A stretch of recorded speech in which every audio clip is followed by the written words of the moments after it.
Sazı Şah Mehmet Beyaşiyev'in gidiyor. Sözlerim Hudaý ularla Murat.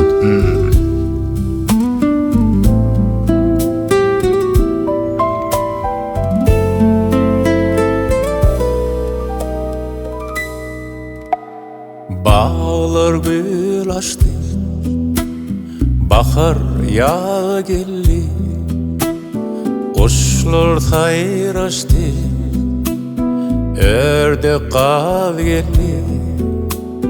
Garaşan sana akça kepteri, gelsin salama, geçti köp yeri.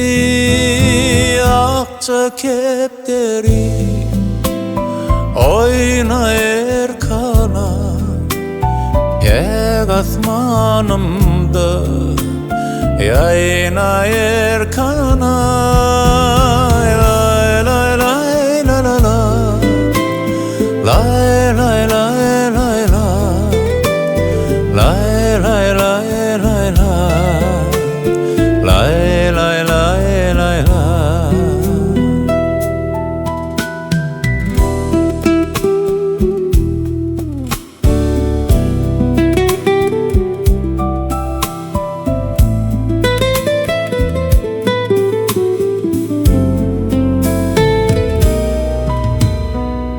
Rahatlık kuşu,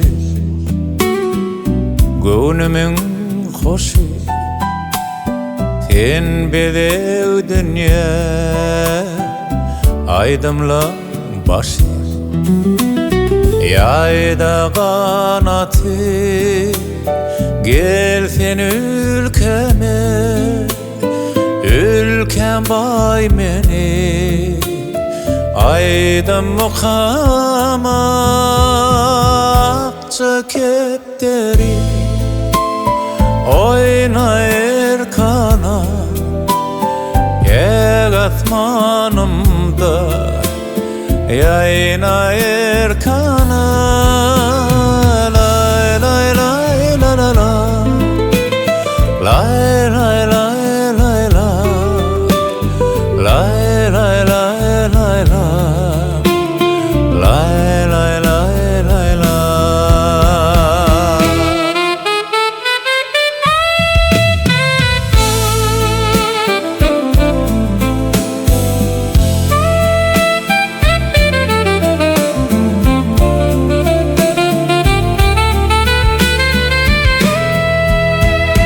Akça kepteri